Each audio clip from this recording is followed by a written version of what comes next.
다들 기억하세요? 5, 6년 전에 인터넷에서 이런 밈이 유행했었다는 거. 판사님, 이건 제가 아니라 제 고양이가 쓴 글입니다. 고소를 당한 악플러가 이런 변명을 대면서 유명해진 밈이죠. 야, 이거 변명을 댈 게 없어서 고양이를 파나? 또 유튜브 영상 중에도 그런 영상들 있잖아요. 동물들이 그림 그리는 영상. 그런 영상들 보면서 이런 생각 해본 적 없으세요? 내가 키우는 반려동물이 우연히 타자를 쳤는데 명작 소설이 나온 거야. 그리고 우연히 그림을 그렸는데 생각보다 괜찮아. 그림이 되게 잘 나온 거예요. 이런 작품들을 저작물로 보호받을 수 있을까요? 이 대답을 듣기 위해서는 저작물이 뭔지에 대해서 알아봐야 됩니다. 그래서 오늘의 주제, 저작물입니다.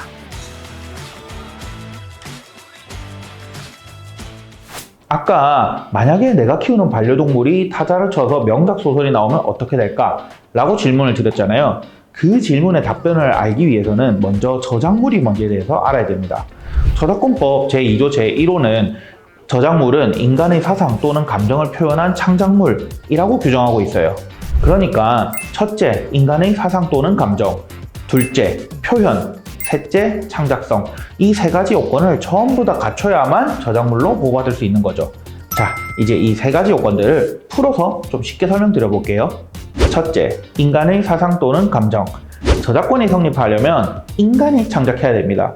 그러니까 고양이가 쓴 글, 원숭이가 찍은 셀카 이런 것들은 저작물로 보호받을 수가 없는 거죠.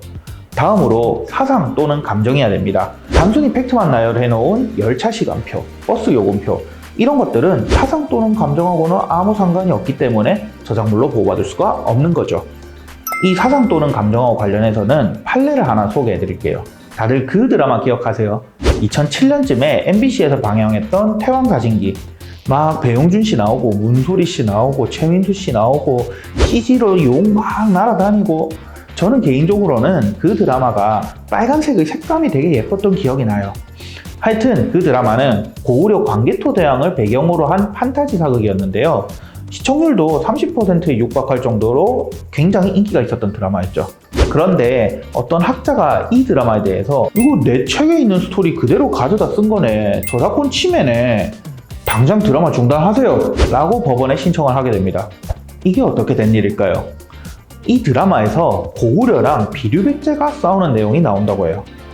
PD님 혹시 비류백제라는 말 들어보셨어요? 아니요. 저도 사실 이 판결을 보기 전까지는 비류백제란 말을 들어본 적이 없어요. 그만큼 역사 학계에서도 비주류 이론이라고 하더라고요.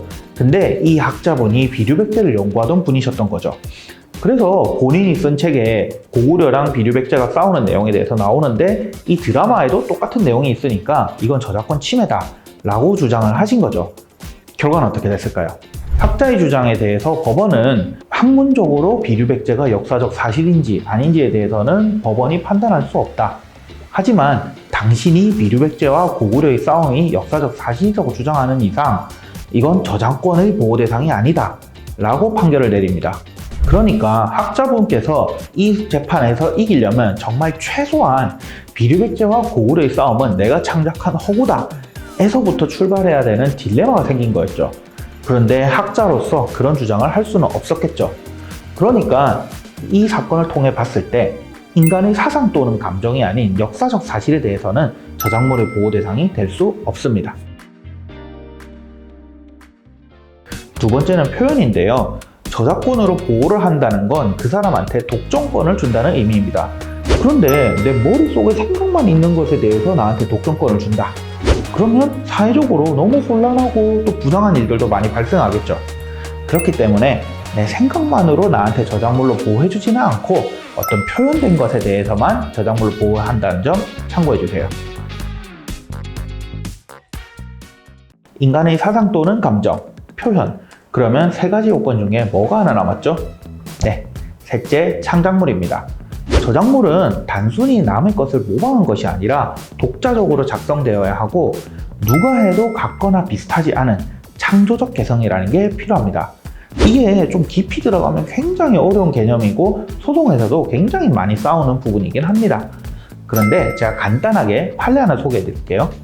자, 이번엔 영화인데요. 다들 여자보다 예쁜 남자가 트렌드였던 시대를 아시나요? 바로 이 영화 때문에 이준기 씨가 여자보다 더 예쁘다 이러면서 CF도 많이 찍고 그러셨죠. 막 피아노 치면서 성유 부르고 바로 이준기 씨를 천만 배우로 만든 이 영화 왕의 남자입니다. 거기서 잊을 수 없는 명대사가 있죠. 나 여기 있고 너 거기 있지? 근데 문제는 이 대사에서 생기게 됩니다. 이 영화보다 더 먼저 나왔던 키스라는 희곡에서 이 대사가 주요 대사로 많이 쓰였다고 해요. 그러다 보니까 이 키스의 작가가 영화가 자신의 저작권을 침해했다 라고 하면서 법원에다가 이 영화를 내리라고 신청을 하게 된 거죠. 만약에 이게 저작권으로 인정되면 난 여기 있을 테니까 넌 거기 있어 라는 말을 하려면 우리는 일일이 키스 작가님께 다 허락을 구해야 되는 그런 상황이 된 겁니다. 그러나 이 신청에 대해서 법원은 이 표현은 일상생활에서 너무나 흔히 쓰이는 표현으로서 저작권으로 보호할 수 있는 창작성 있는 표현에 해당한다고 할 수 없다 라고 하면서 신청을 기각해버립니다. 누구나 만들어낼 수 있고 누구나 할 수 있는 말이기 때문에 창작성이 없다고 본 거죠. 이 사건처럼 창작성이 없는 표현은 저작권으로 보호받을 수 없습니다. 네, 오늘은 동물이 만든 작품은 저작권이 있을까로 시작해서 저작권의 가장 기본적인 개념까지 말씀드렸습니다. 저작권의 기본 개념에 대해서 이해가 조금이라도 되시는 알찬 시간이셨기를 바랍니다. 구독, 좋아요, 그리고 여러분들의 의견은 댓글로 부탁드립니다. 다음에도 재밌는 법률 상식으로 찾아뵙겠습니다. 감사합니다. 봄면했습니다.